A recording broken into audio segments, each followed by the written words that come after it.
नमस्कार दोस्तों, मैं डॉक्टर अमित आर्या होम्योपैथिक पंजाब से आपका स्वागत करता हूं। दोस्तों, आज हम बात करेंगे हिस्टीरिया के बारे में या एकदम से तनाव करके बेहोश हो जाने के बारे में।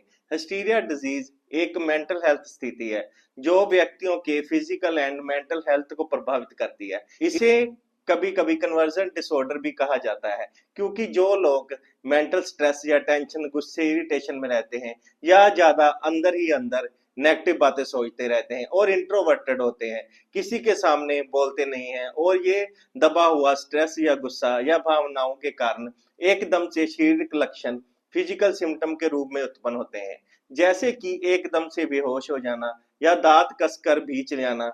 और ये बीमारी आमतौर पर हिस्टीरिया एक मानसिक बीमारी है जिनमें भावनाएं शारीरिक लक्षणों फिजिकल सिम्टम में बदल जाती हैं और इसे उन्माद, मैनिया, सनकपन, बेहोशी में बोलना, पागलपन या सामूहिक उन्माद भी कहा जाता है।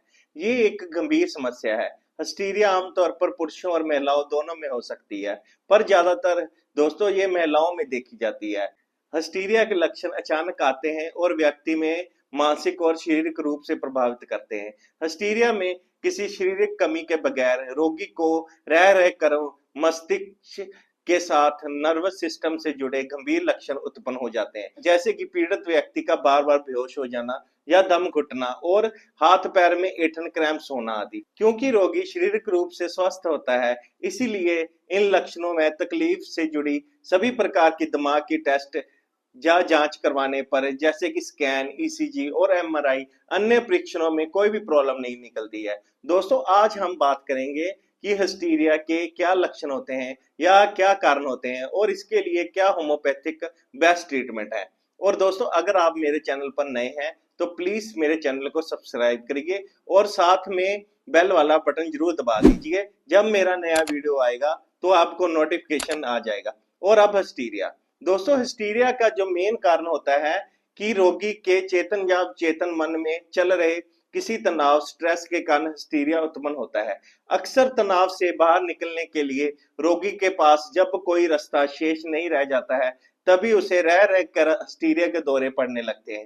हिस्टीरिया के रोगी बहुत ज्यादा जिद्दी और गुस्से वाले होते हैं और जब भी कोई बात उनके मन के अनुरूप होती है तब वह बहुत परेशान हो जाते हैं और थोड़ी ही देर में वो बदहवास हो जाते हैं।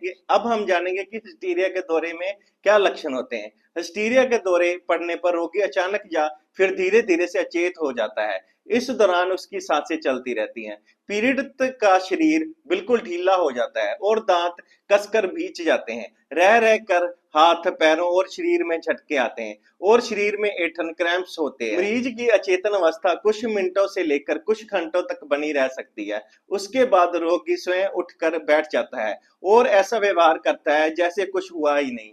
और कई बार पानी के छींटे डालने या नाक दबाने से भी रोगी को होश आ जाता है। रोगी जोर से गहरी सांसें लेता है और रह रह कर छाती व गला पकड़ता है और ऐसे प्रतीत होता है कि रोगी का दम घुट रहा हो। कभी कभी रोगी के हाथ पैर लकवाग्रस्त व्यक्ति की तरह ढीले पड़ जाते हैं। रोगी कुछ घंटों के लिए चल फिर नहीं सक पाता और अचानक गले से आवाज निकलनी बंद हो जाती है। ये सभी लक्षण अस्थायी होते हैं और कुछ समय बाद स्वयं ही ठीक हो जाते हैं। और हिस्टीरिया में और भी कई लक्षण आ सकते हैं, जैसे कि शरीर में ऐंठन या क्रैम्प्स आना और सांस लेने में परेशानी होनी और हार्ट बीट का तेज हो जाना, सिर दर्द होना और थकान महसूस होना, चक्कर व बेहोशी आना और एकदम से वायलेंट, हिंसक हो जाना। हिस्टीरिया से ग्रस्त व्यक्तियों में बिना कारण हंसना या बोलना और कई व्यक्तियों में नाचना, गाना, सामान्य से अधिक खुश रहना और कई लोगों में सोने की इच्छा में कमी होना और बड़े बड़े दावे करना और कईयों में अपने अंदर अत्यधिक शक्ति का अनुभव करना और कई लोगों में यौन इच्छा में वृद्धि और छोटी छोटी बातों पर गुस्सा हो जाना जैसे लक्षण देखे जा सकते हैं। अब जानेंगे हिस्टीरिया के कारणों के बारे में। हिस्टीरिया का सबसे आम कारण, जो लोग मेंटल या इमोशनल तनाव, चिंता, स्ट्रेस या डिप्रेशन में रहते हैं, उनको हिस्टीरिया हो सकता है। कई लोगों में बचपन में हुए अज्ञात शोक, इंजरी के कारण या अन्य गंभीर इमोशनल शोक, जैसे कि किसी पर्सन को उसके बचपन में मदर या उसके फादर की डेथ के में लगे शोक के कारण भी हिस्टीरिया हो सकता है। हिस्टीरिया चेतन मन में दबा हुआ तनाव या संघर्ष के कारण भी हो सकता है और शारीरिक लक्षणों के रूप में प्रकट होता है। कुछ केसेस में देखा जाता है कि व्यक्ति खासकर मैरिड महिलाओं में जो अपने परिवार से और हस्बैंड से केयर, अट्रैक्शन या प्यार को मिस करती हैं कि मेरी फैमिली मुझे प्यार नहीं करती या हस्बैंड या और घर वाले प्यार या केयर नहीं करते और गुस्से में इरिटेट रहना शुरू कर देती हैं और उनमें अट्रैक्शन पाने के लिए ये अटैक या दौरा आ सकता है। आप देखेंगे कि मिर्गी या और बीमारी में अटैक, दौरा या बेहोश कहीं भी हो सकता है, मतलब बाथरूम में या और अकेले में। पर हिस्टीरिया में बेहोश होने का दौरा सभी में, जब सभी परिवार वाले बैठे होते हैं, ये दौरा आता है। ये मेनली सभी की अट्रैक्शन पाने के लिए होता है। हिस्टीरिया में लक्षणों का प्रदर्शन जैसे बेहोश हो जाना या एकदम से फेंट हो जाना जानबूझकर ध्यान आकर्षित करने के लिए करती हैं। कुछ संस्कृतियों में हिस्टीरिया को जो खासकर महिलाओं में जैसे जोर जोर से बाल खोलकर घुमाना या भारी आवाज में बोलना भूत प्रेत या अन्य दैवी शक्तियों के उनमें आने या प्रभाव के रूप में देखा जा सकता है, जो सामूहिक हिस्टीरिया का कारण बन सकता है। और अगला होता है कि परिवार में हिस्टीरिया का इतिहास। कुछ केसेस में हिस्टीरिया का पारिवारिक इतिहास, मतलब फादर या मदर में हिस्टीरिया की बीमारी होने के कारण आप में भी ये बीमारी के लक्षण आ सकते हैं। ये जेनेटिक कारण करके भी आप में आ सकते हैं। दोस्तों, अब हम बात करेंगे हिस्टीरिया के ट्रीटमेंट के बारे में। हिस्टीरिया के लिए होम्योपैथी में बहुत बढ़िया ट्रीटमेंट है। जो नंबर 1 होम्योपैथिक मेडिसिन है एग्नीशिया 30। ये मेडिसिन भावनात्मक संवेदनशीलता, मूड स्विंग और विरोधाभासी लक्षणों का अनुभव करने वाले रोगियों के लिए विशेष रूप में उपयोगी है।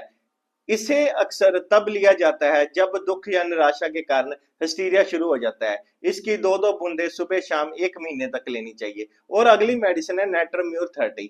ये मेडिसिन उन केसेस में ली जाती है जिन पेशेंट में डिप्रेशन की हिस्ट्री हो और वो भावनाओं, दुख को अंदर दबाई रखते हो और इंट्रोवर्टेड होते हैं और अपने दुख को किसी के आगे शेयर नहीं करते हैं और इस तरह के हिस्टीरिया के लक्षण दिखने लगते हैं। और इन केसेस में इसकी 2-2 बूंदे सुबह शाम 1 महीने तक लेनी चाहिए। और अगली मेडिसिन है पल्सटेला 30। ये मेडिसिन उन रोगियों के लिए बहुत बढ़िया है जो भावुक हैं, ध्यान आकर्षित करना चाहते हैं और जिनका मूड बदलता रहता है। ये उन महिलाओं के लिए विशेष रूप में प्रभावी है जिनके हिस्टीरिया के लक्षण मासिक धर्म के आसपास बिगड़ जाते हैं।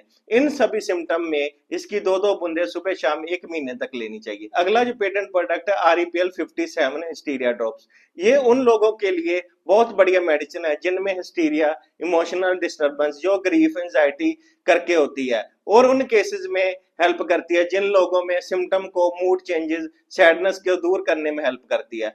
इसकी 20-20 बूंदे 1 महीने तक सुबह शाम लेनी चाहिए। और दोस्तों, अगर हम लक्षणों के आधार पर या डॉक्टर की सजेशन से मेडिसिन लेते हैं तो हिस्टीरिया की बीमारी को जड़ से खत्म कर सकते हैं। और दोस्तों, अगर आपको मेरी वीडियो अच्छी लगी हो तो प्लीज मेरे चैनल को सब्सक्राइब करिए। और अगर आपको किसी बीमारी के बारे में इंफॉर्मेशन चाहिए तो आप मुझे व्हाट्सएप नंबर पर मैसेज कर सकते हैं। थैंक यू दोस्तों।